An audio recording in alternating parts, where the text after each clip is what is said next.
Okay, so hello everybody and welcome to Hot Topics. So today we're gonna discuss about shopping online and shopping in physical stores. And we do have some special guests with us today. So we're gonna start with Aminata, Daphne, and Colleen. So everyone is gonna present himself. So let's start with you. Okay, so to start, I'm a fashion designer and I own a business club called BOE, which stands for Best Outfit Ever since 2008. It's an online store and I mainly sell feminine clothes because this is what I know and do best. And I provide all types of outfit going from a casual outfit to a formal outfit. For example, a wedding dress or prom dress. I have to admit that the first 2 years were very tough for me. It demanded a lot of your time, a lot of work, and also a lot of marketing and publicity to get your brand known. But I think that at the beginning of every business, either it is a physical store or an online store, it requires sacrifices. But there's a lot of benefits that comes out of it. So yeah. Nice, so Daphne. Hi everybody, I'm Daphne. I'm a professor at the UCAM University in economics. I also work with the Alumni Association. We work to actually we try to improve the process of financial aid, such as grants, loans, and scholarships. Okay. And Colleen is So, hello everybody, I'm Colleen, I'm a journalist and I work for the famous fashion magazine Elle. So, for which I write monthly chronicles about web trends and I participate also to special edition to the magazine. So, I'm rather against this topic, against shopping online, I mean, but I'm open-minded and I'm curious to know your arguments about this topic.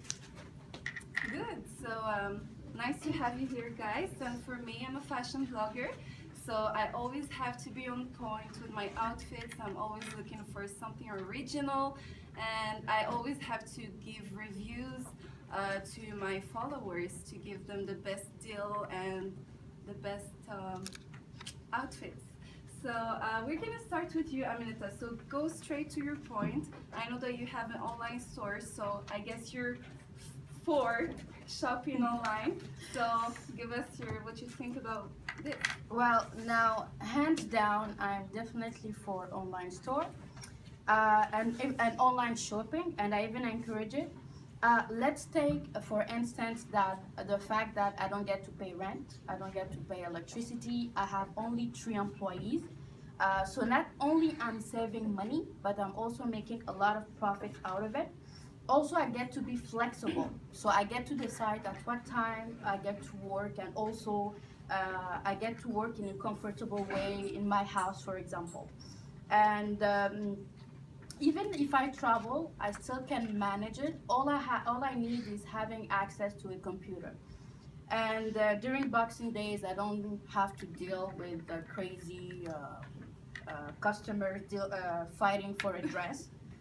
Recently, it happened in Zara. So yeah, so that is pretty it. I mean, doing great so far for me. Nice. And for you, Daphne, what do you think about that? Yeah, well, I understand. I completely understand her point. However, I believe that what do you have to say about delivery charges? They cost an extra 5 to 15% of the entire purchase. So yeah, well, also online is not completely free. Online customers must have access to the internet and a valid method of payment in order to complete that transaction.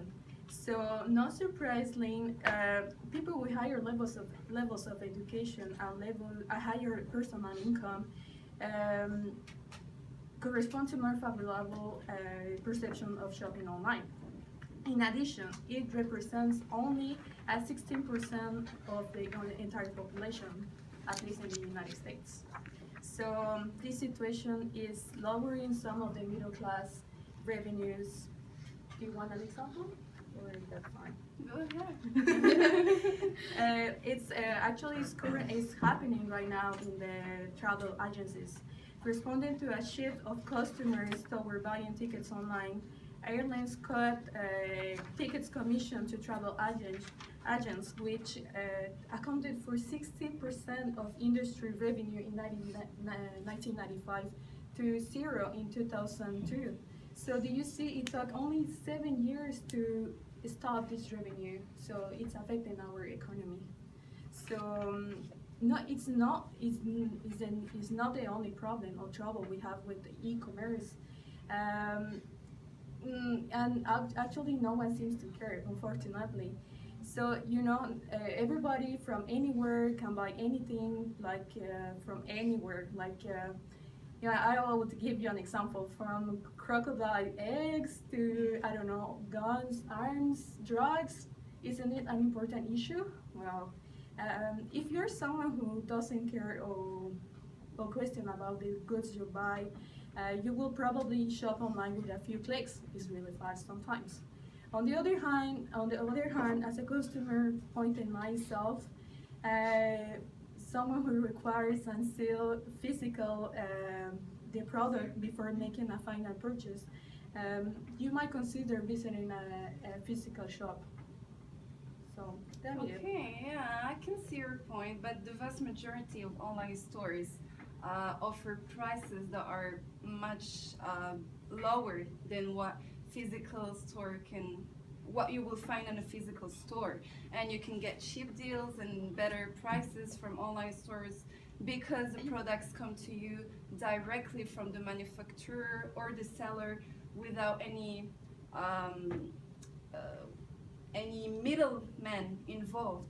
And many online shops offers discounts and rebates, and also you can easily browse through dozens of websites so you can find a better price there. And you can do the same at a mall, but it will take you so much longer. So why? And you also may not be taxed because the majority of e-commerce, you won't be taxed unless they're stationed in your state. So yeah, I think that's a good point there.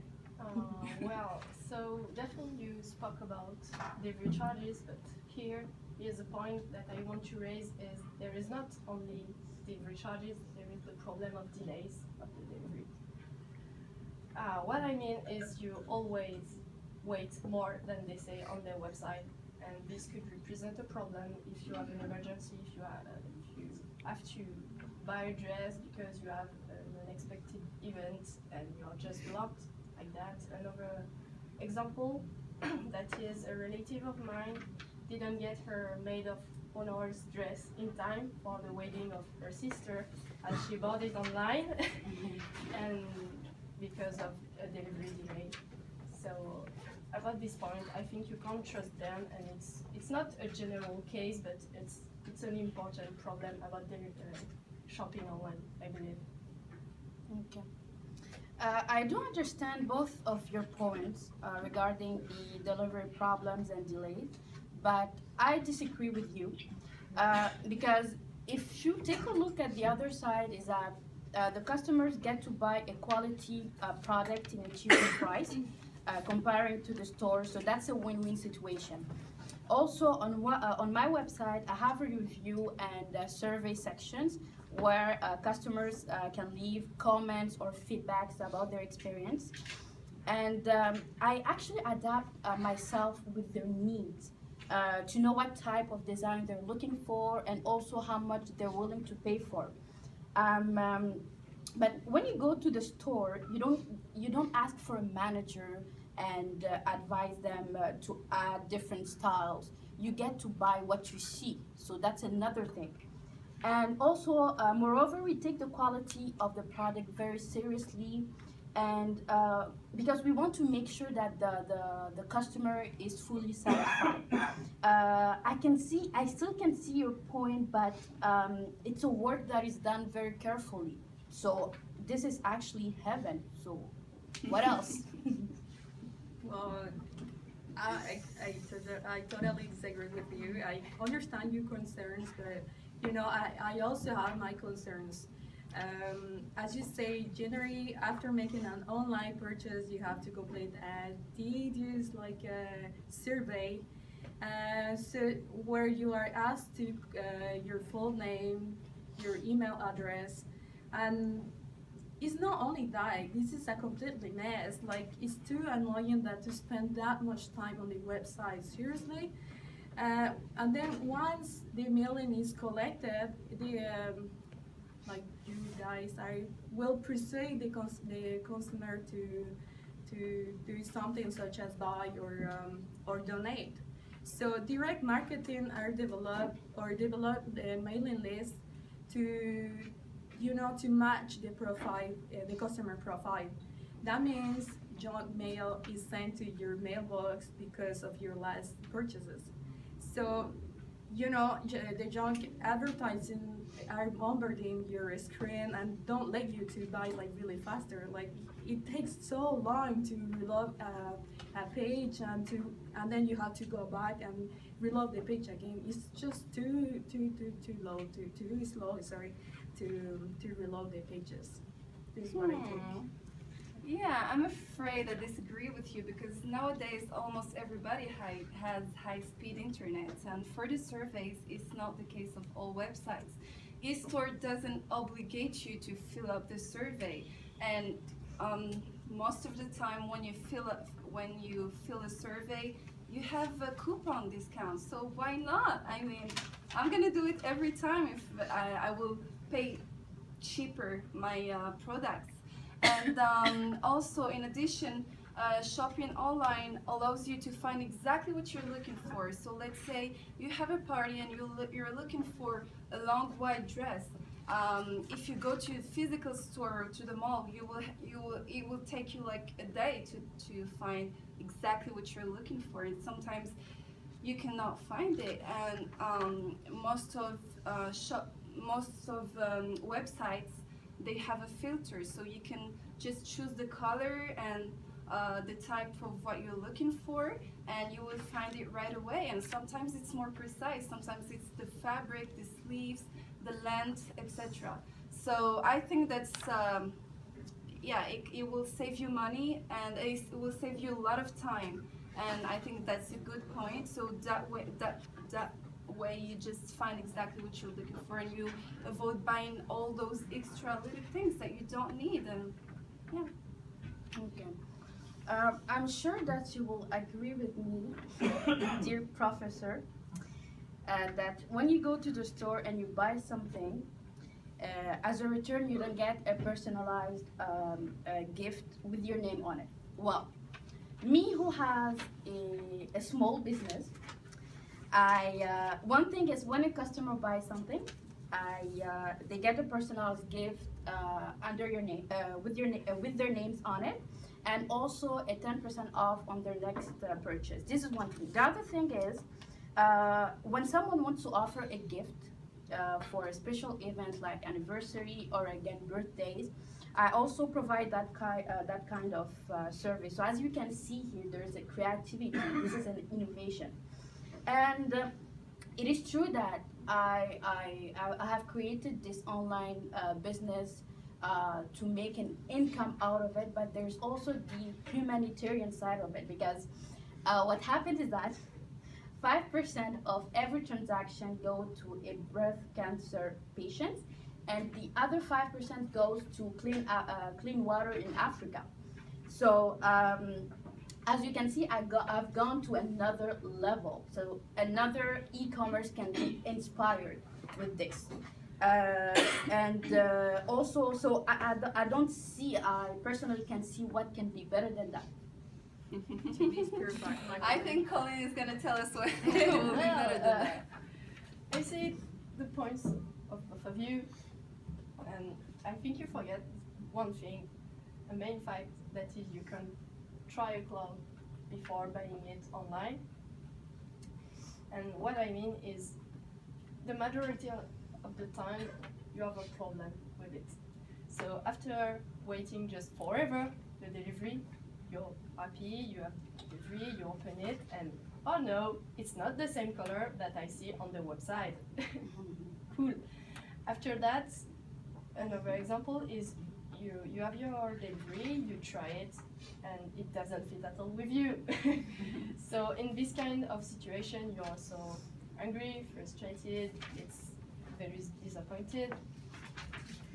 So you have to do a return, so you waste your money again because you have to pay the delivery charges another time. You wait for the return, the exchange and refund of the company that you don't necessarily have according to the terms and conditions of the sales on the website. Another point that is linked with that is the different kind of size that you have from a country to another that is completely different. And when you are shopping online, you're just lost because you don't know which size will fit with you. So you have to ask to the contact on the website, wait the answer, and then you can order your items on the website. And I think these points are unpleasant by shopping online. Thank you, Colleen. I agree with you because information on the websites are there are a lot of asymmetries that they're larger than when you're shopping online than when you're going to a physical shop. What I mean is it's obvious like the customers cannot feel or examine the goods or the products we buy. So this represents a potential lemons problem is when you're when you're buying online. There is not only that, only online sellers who tend to be the newer firms reputation or brand. So those new sellers cannot completely secure your personal information such as your bank accounts or your personal name. So around 14% of all credit frauds occurs online. So and around only 4% of fraud rate for online transaction is 24 times higher than it is in shops.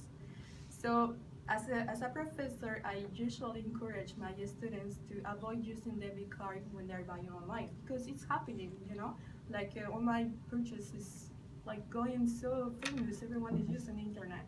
So as I say, we encourage students and also because debit cards are less protected than credit cards. So just be careful when you're using your debit card. So. Yeah, well, I can understand your concerns, and I'm actually happy that you raised that point because everybody's saying this, but I, as a fashion blogger, always shop online, and I never had that problem. They do take some basic information from you, as your name, your address for the shipping. It's normal, but it's totally confidential, and the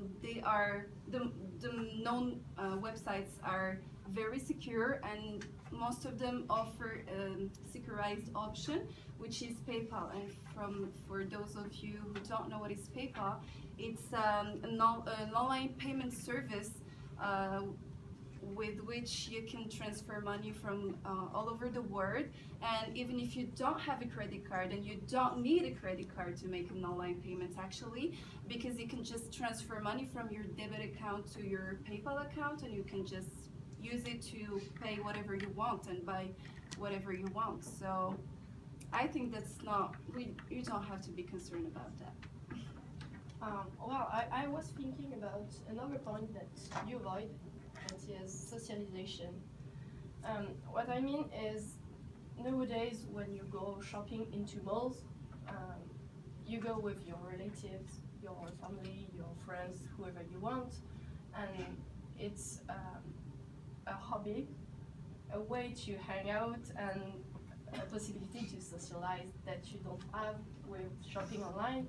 And in our society where technology is isolating us through our laptops, cell phones, whatever you want, shopping online is just participating to this kind of social isolation. Moreover, a thing that you don't have by shopping items on the internet is the advice of the salesmen and women or your relative when you try clothes and you're You're interacting with it. yes, and this kind of advice helps you to do the right choice about all the items that you want to buy, and you don't have it by shopping on the websites. And this avoid you also to waste your money and your time into a return if you that you would have done it if you were disappointed and if you had bought these items on the website, for example. I think so. Okay, yeah, well, we can talk about this for the whole day, but the time is running, so we just have to jump to a conclusion. So, go ahead, Aminata. Well, me, in my opinion, there's nothing wrong with online shopping. You just actually have to be careful. And usually people can make the difference between a real website and a fake website. And also with the advanced technology that we have secure way to make payment, just like Imad said, just with PayPal.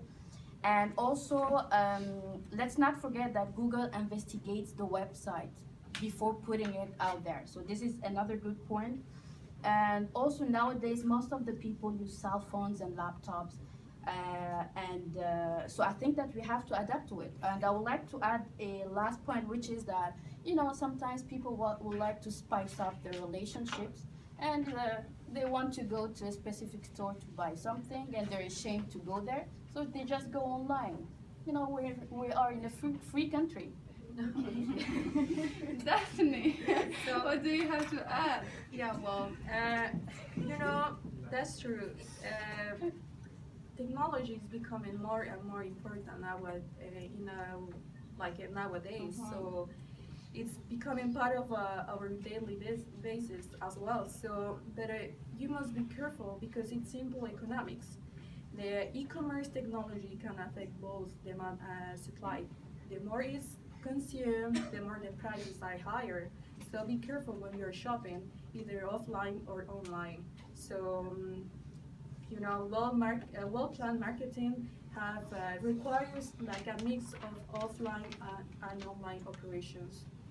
So thank you, Aminata. Valuable input. Well, to recap my point of view, I found this debate very rich, and it shows us some pretty good arguments for shopping online, but also strong drawbacks that you can't forget, like disappointment, safety, delivery problem, things like that. I remain skeptical about shopping online. I think I will not change my habits like tomorrow, but why not trying to find a clothes that I can't find into malls, a specific clothes? Yeah. Why not? Well, for me, as a conclusion, I just have to say that I love shopping online, but I'll still go to the mall if I have a last-minute purchase. So I think we can just say that both physical shopping in a mall, at a mall, or shopping online have their goods and their bads. So we just have to be careful and just be smart when we shop. So thank you so much, guys, to be here, and thank you for listening.